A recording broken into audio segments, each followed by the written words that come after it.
de regreso aquí en Radar y ya, tal como lo hemos avanzado, hoy me acompaña Ernesto Pérez Valladares, expresidente de la República. Don Ernesto, qué gusto tenerle con nosotros aquí en Radar. Y para introducir este bloque, pues debo compartirle a todos ustedes que fue su gobierno quien inició este proceso de concesiones de la actividad portuaria en el país. Pero a partir de este momento tenemos que hacer un nuevo análisis. Y una de las preguntas es si ha llegado el momento de evaluar este modelo de negocio en Panamá. Y también apremiante conocer cómo Panamá debe manejar este tema en medio de las presiones de Estados Unidos en su guerra comercial con China. Gracias, don Ernesto, por estar con nosotros.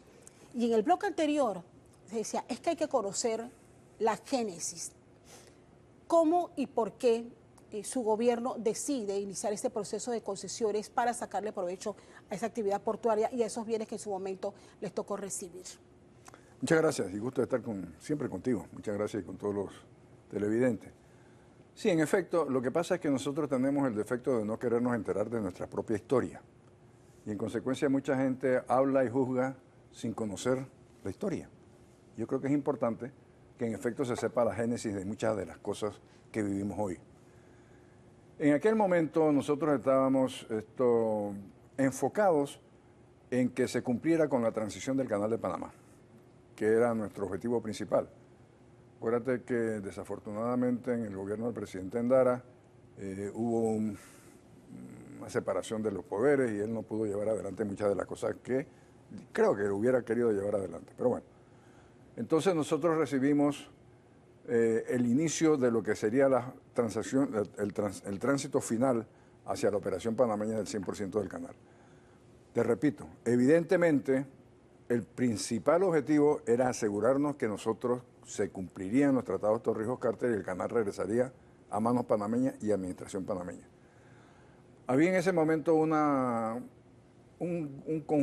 organización conjunta entre norteamericanos y panameños que manejaba el tema de la administración del canal, que se llamaba la Comisión del Canal de Panamá, que creo que presidía un exmilitar que se llama Joe Reeder, un señor que era el secretario de una de las agencias de la naviera norteamericana.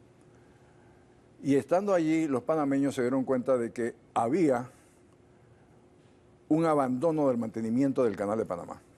En consecuencia, se instó para que se diera una evaluación y Reeder exigió o insistió en que se diera la evaluación por parte del Cuerpo de Ingenieros del Ejército de los Estados Unidos.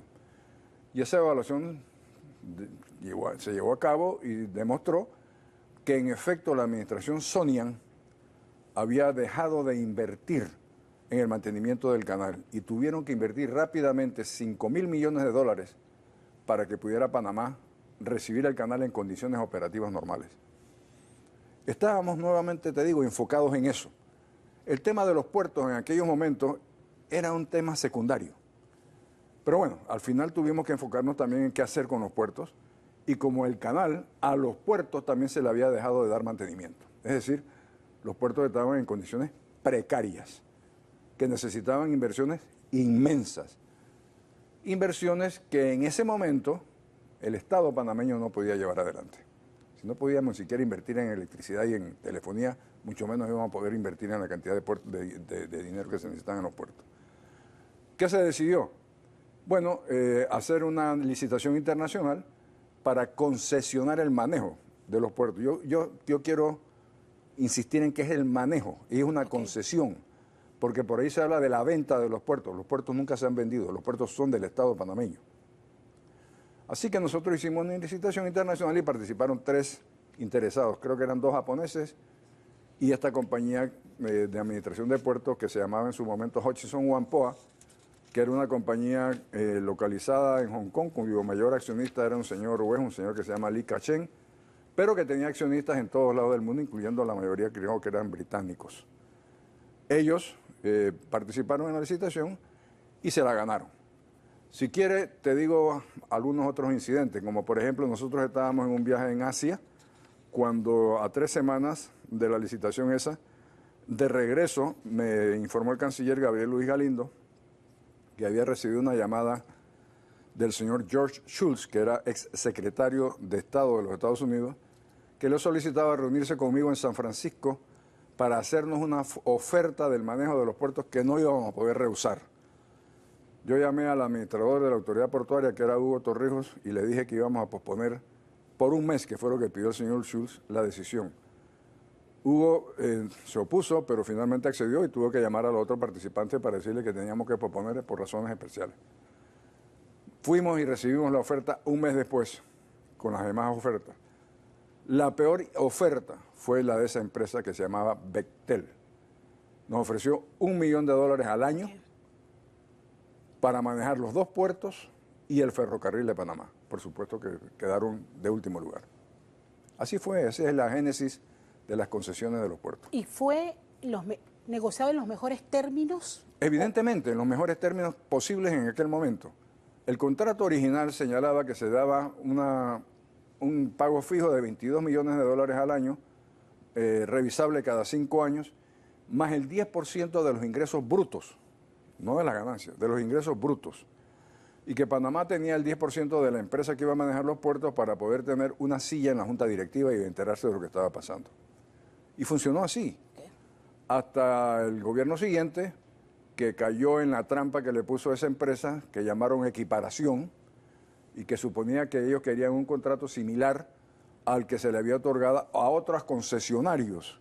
Pero aquellos otros concesionarios que se les dio la oportunidad de construir un puerto, no tenían ninguna facilidad. Ellos recibieron puertos, en malas condiciones, pero operativos. Ok. Los términos del contrato, bien usted nos los ha recordado esta mañana.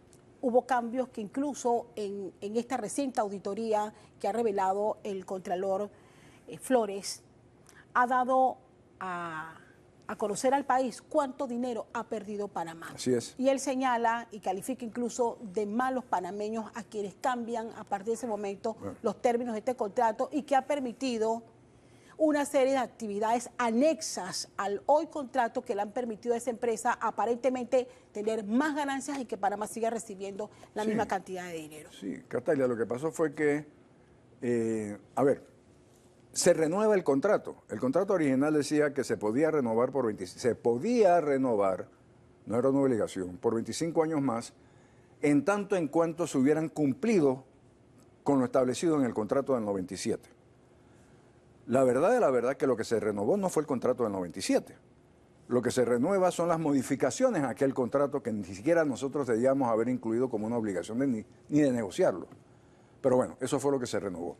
Y en efecto, lo que vinieron haciendo estos maleantes de PPC, porque son unos maleantes, es que crearon una cantidad de empresas satélites para pasarles, por ejemplo, el manejo de los contenedores.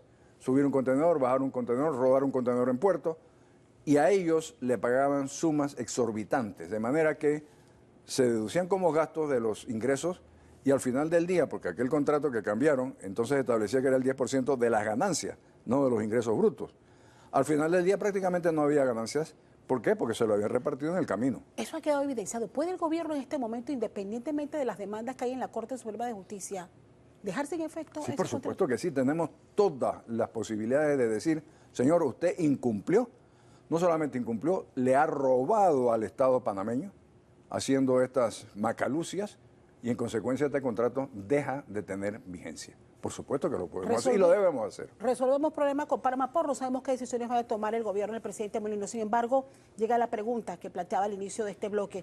Pero ha llegado el momento, en medio de esta experiencia terrible que hemos tenido como país, de cambiar el modelo de negocio portuario en el país. Yo creo que en las actuales circunstancias, que son muy diferentes a las circunstancias de hace 30 años, yo recomendaría pasarle la administración de los puertos, sobre todo los 2 puertos de Cristóbal y Balboa, que ahora mismo maneja PPC, yo se los pasaría a la Autoridad del Canal. Porque la Autoridad del Canal ha demostrado tener capacidad de manejo eficiente de nuestro principal recurso, que es el canal.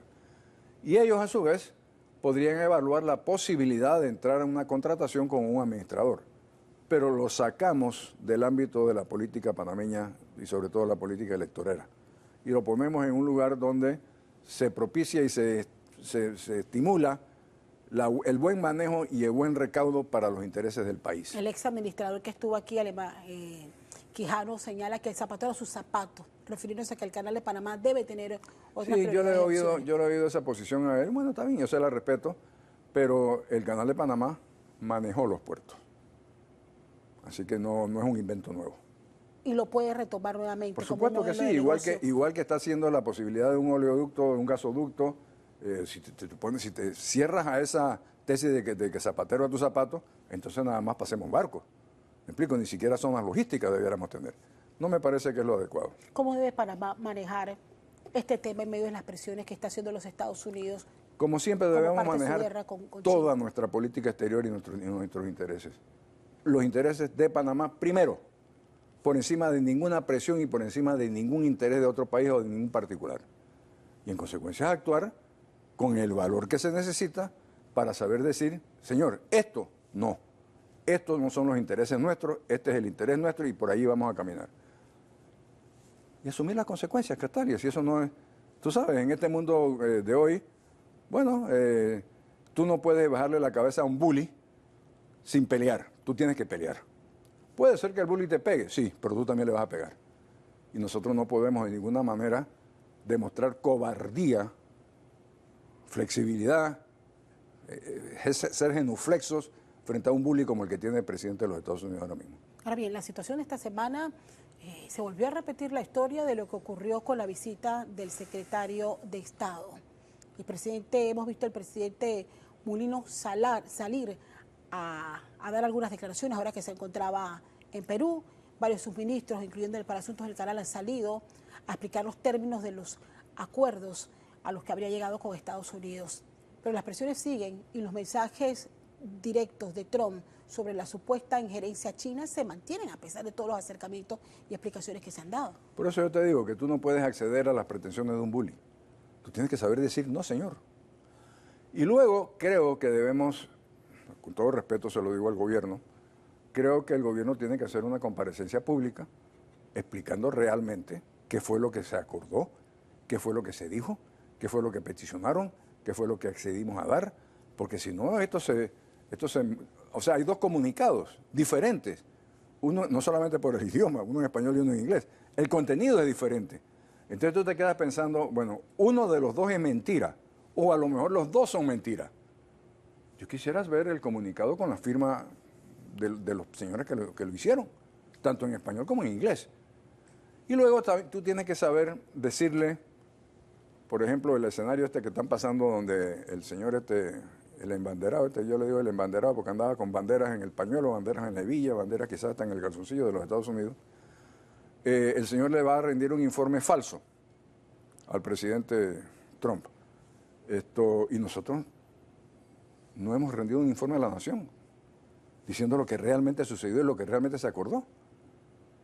Y yo creo que esa es una obligación primordial del gobernante panameño, es rendirle un informe sobre nuestra soberanía y nuestros intereses a su pueblo. Acá he escuchado voces que señalan que en medio de esta guerra, de estas dos grandes potencias, China y Estados Unidos, Panamá aún puede sacar provecho. ¿Cómo lo ve usted? Defendiendo nuestros intereses, por supuesto. Nosotros no tenemos por qué darle explicaciones a los gringos de que tenemos relaciones con China, ni a los chinos de que tenemos relaciones con los gringos. Nosotros tenemos que priorizar los intereses nacionales, al costo que sea, por supuesto. Si el Canal de Panamá lo regresamos, no sin una pelea. Aquí hubo mártires, aquí hubo sangre en la calle, aquí hubo negociaciones, aquí hubo de todo por muchísimos años para que venga alguien a decirnos que el canal es de ellos otra vez. No, señor, no es de ustedes.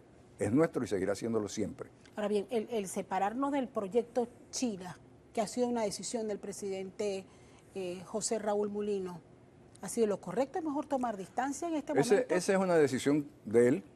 Yo no lo hubiera hecho, porque independientemente de la ventaja o desventaja de la decisión, se da en un momento donde hay una presión del otro país, de los Estados Unidos. Y en consecuencia, aunque sea positivo la separación o el distanciamiento de China, se va a entender que fue por presión de los gringos. Y eso no es correcto. Ahora bien, creo que ha quedado evidente porque cuando uno compara las declaraciones que dijo el señor Hegseth a su salida acá de Panamá las declaraciones que dio a la prensa que viajaba consigo antes de partir hacia los Estados Unidos, es muy distinta a lo que dijo él Pero por supuesto, Castalia, frente a Donald Trump. Primero tienes que entender que este señor Hegseth es un simple subalterno del señor Trump, que trata de complacerlo en todo. Y el señor Trump se ha caracterizado por basar sus políticas, no solamente las externas, sino las internas, en mentiras. Este es un tipo que reiteradamente dice mentiras y sobre esas mentiras exige que se actúe. Nosotros no podemos entrar en ese juego. Nosotros tenemos que decirle, hey, time out, esto que estás diciendo es mentira. Por esto y esto y esto, y pues, sustentarlo. Los empleados de él, Hegseth y el otro rubio, por supuesto que van a tratar de complacer al jefazo, al señor al Trump, al jefe. Bueno, ese es asunto de ellos y problema de ellos. El gran problema nuestro es que nosotros no tenemos un sistema de divulgación lo suficientemente importante, a lo interno y a lo externo, para que se sepa la verdad.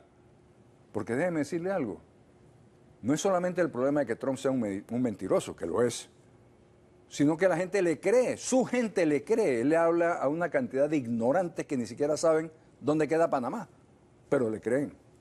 Entonces nosotros no podemos permitir que esa creencia se convierta, como en los tiempos de los nazis y de Goebbels, en la realidad. Bueno, el canal, mire cuántos años tenemos nosotros, 25 años de tener el canal de Panamá. Yo creo que por primera vez los panameños podemos medir el impacto que tiene el canal de Panamá para el mundo, sobre todo cuando hemos quedado en medio de estos dos grandes titanes. ¿Qué debemos hacer nosotros en este momento? Mire dónde estamos ocupados. Hemos empezado su conversación desde los resultados de esta auditoría y hoy estamos en medio de estos dos escenarios. Las presiones que pueda seguir ejerciendo ahora y más adelante Estados Unidos, mientras nosotros vemos como aliviamos un entuerto, un escándalo de un manejo de un bien que usted otorgó en concesión y en el que, según ha dicho el Contralor, pues hemos dejado de percibir más de 1.300 millones en estos últimos años. Esto, mientras estas dos grandes potencias justamente empiezan a medir sus fuerzas, tomando en cuenta la importancia del canal de Panamá. ¿Qué estamos haciendo nosotros? ¿Qué estamos haciendo nosotros? Eso habría que preguntárselo al gobierno. ¿Por qué no sacamos mejor provecho? O sea, tenemos el nivel de pobreza que nosotros todavía tenemos en este país. Porque de alguna manera hay un temor reverencial a los imperios. Yo creo que nosotros somos lo suficientemente grandecitos ya, habiendo recuperado nuestro canal como la forma como lo hicimos, para decirle a estos señores, hay un momento. Su interés es su interés y nuestro interés es nuestro interés. A veces coinciden y a veces no. Y cuando no coinciden, nosotros vamos a estar con los intereses de nuestro país, no con los suyos. Y decírselo, claro, Castalia, porque esto de decir, sí señor, vamos y darle la vuelta, eso no funciona cuando tú tienes un gobierno, bueno, hay que usar el término de la izquierda, un gobierno imperialista, colonialista, mentiroso, prácticamente con políticas fascistas, esto que tiene que pararle. O sea, nosotros somos un país independiente y tenemos que lograr, además, como somos pequeños de tamaño, grandes de espíritu, debemos lograr el apoyo mayoritario de Latinoamérica, para empezar, y luego de la Unión Europea, y luego de Asia, porque son usuarios, todos son usuarios del canal. ¿No ve usted a Donald Trump cambiando de discurso? No. Luego de estos acercamientos. No, es que no hay acercamiento. O sea, si tú aceptas que el señor Hegseth y el señor Rubio vinieron y lograron nada, porque realmente lograron nada, entonces el señor Trump se desdice a sí mismo. Por eso es que tienen ellos que decirle somos los máximos jefes, aunque no hubiéramos logrado nada. Verdaderamente es una situación muy difícil, es una situación que solamente podemos contrarrestar nosotros con políticas claras y divulgación de la verdad. ¿A qué política se refiere específicamente? Debe apelar política internacional. El presidente Mulino en este momento con una situación tan compleja como la ha tenido que enfrentar. Mira, aprendamos de la historia nuestra. Cuando en el año 97, en mi administración, se empezó a rumorar de que quizás los panameños no íbamos a tener la capacidad de manejar el canal, se empezó a rumorar y ese rumor salió de la zona del canal, de los Sonians, que habían dejado, acuérdate, te dije al principio, habían dejado de darle mantenimiento. Nosotros lo que hicimos fue contrarrestarlo llamando un Congreso Universal del Canal. Y aquí se reunieron 40 países usuarios del canal.